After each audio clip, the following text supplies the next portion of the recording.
and came back.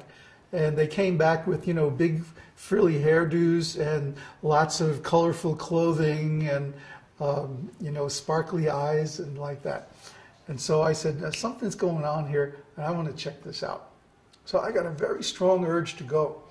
And I did. I quit my job, packed up all my stuff, and got a car somehow or other and drove out to the West Coast.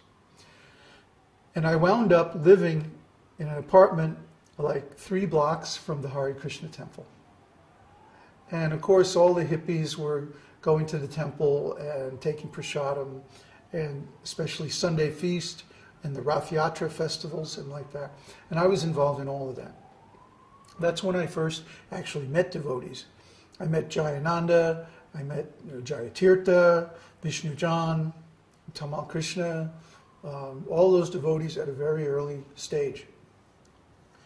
And I remember thinking, because I was making the rounds of all the spiritual groups, going to all the gurus.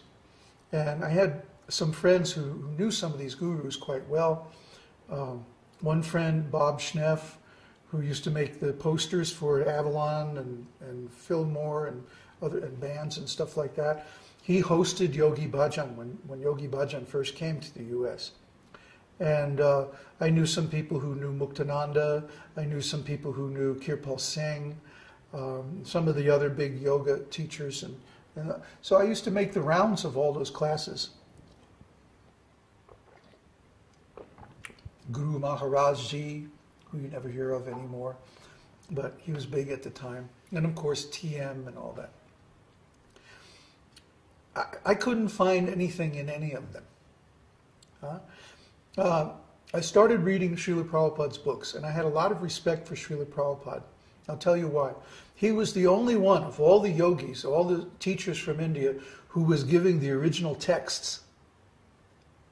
Everybody else was talking about the Vedas, but he was the only one who was actually presenting the Devanagari and the transliteration and the translations of the original texts.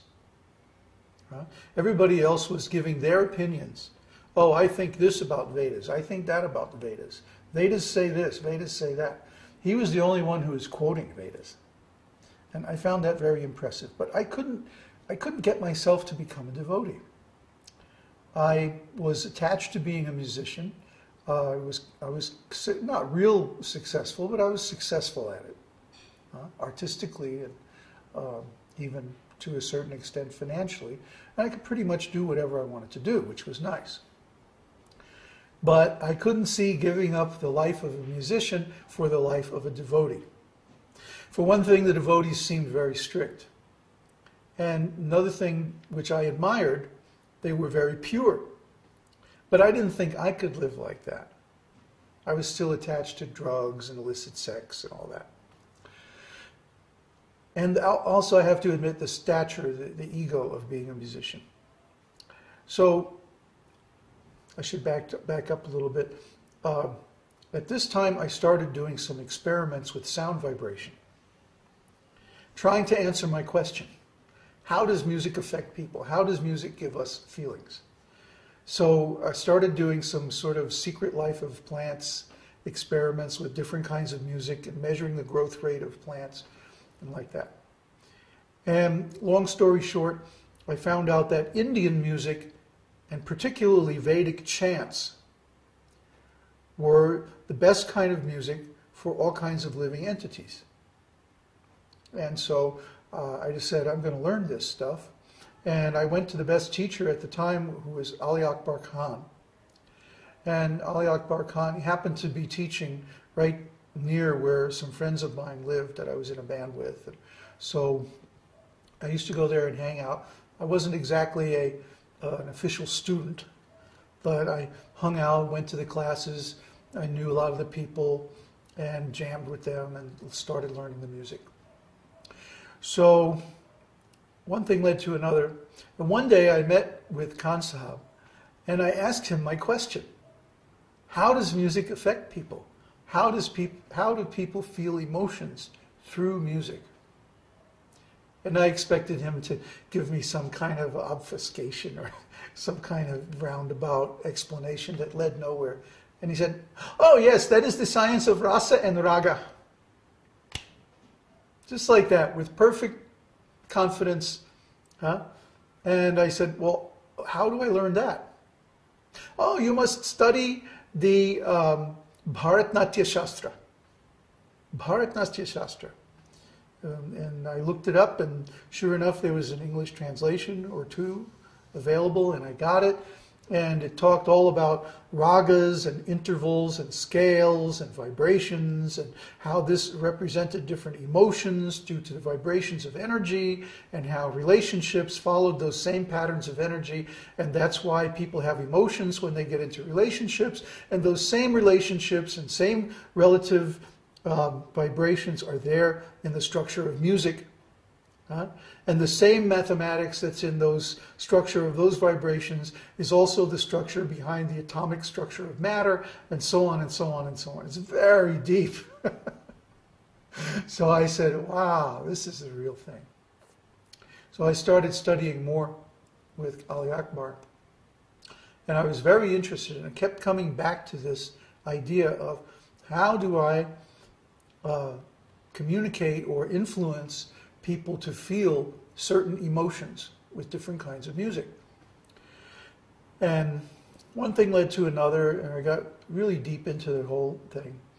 And one day I asked Khan Sahab, well, what if I really wanted to study this? You know, he kept saying, well, this is very spiritual. This is very spiritual.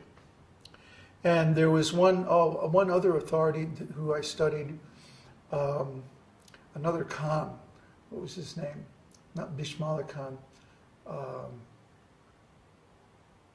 can't remember. But he had like a 9-volume series on just this subject, the sound vibrations and the whole thing. Inayat Hazrat Khan. Inayat Hazrat Khan. He's not well known. He's very esoteric. But his writings were exactly on this subject, and he had voluminous works on it.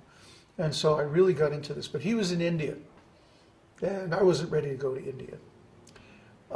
So I asked Khan Sahab, I said, if I want to study this spiritual aspect of sound vibration, then who can teach me? Where can I go?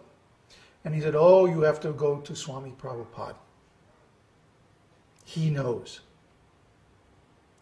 So then I started going back to the temple again with a renewed determination to study. And the devotees didn't know what I was talking about. They were like, huh? What? And I'll get back to this because it's a very important point. Remind me if I forget, okay? The devotees didn't know actually what their own spiritual master was teaching. All they knew is, well, we have this kind of sort of religious process. We do these mantras and these chants, and we get up at this time in the morning, and we take a shower, and we do this ritual and that ritual, and then we go out and chant on the streets, and it makes us feel good. Well, okay, but how does it work? Well, we don't know. It's just the name of God. And they couldn't really explain to me, how does this work? So I tried to meet Prabhupada and all that, but it was very difficult. You had to be either somebody high up in their organization or a big donor or something like that. So I got to see Prabhupada, give class, and a couple of times got to see him at the Rath Yatra. Those Rath Yatras were amazing experiences. But I still couldn't become a devotee. I still didn't identify with the devotee association. So more years went by, and I was traveling around, still trying to understand music and working as a musician. And I remember it very clearly, like it was yesterday. One night I was playing with this jazz band, a really good jazz band, Clarence Palmer's All Stars, in Florida, near Disney World and all that. And we were playing in this nightclub. And it was a 6 nights a week job, which is very rare for a jazz musician. But we were good. The band swung. I was the only white guy in the band, as usual. And we got to the end of the night. One night, it's like closing time, 2 a.m. And, you know, there's one guy just passed out on the table. And there's this couple smooching in the corner, both of them holding lit cigarettes. And I just looked around at the whole scene and I went, I can't do this anymore. I cannot do this anymore. So what am I going to do? I know. I'll go down to Miami and join the Hare Krishnas. So I wound up everything in Orlando and I packed up my car and I went down and found the temple and joined the Hare Krishnas. That's quite the story. That's quite the story. Epic cast of thousands, right? You mentioned that you did a lot of reading on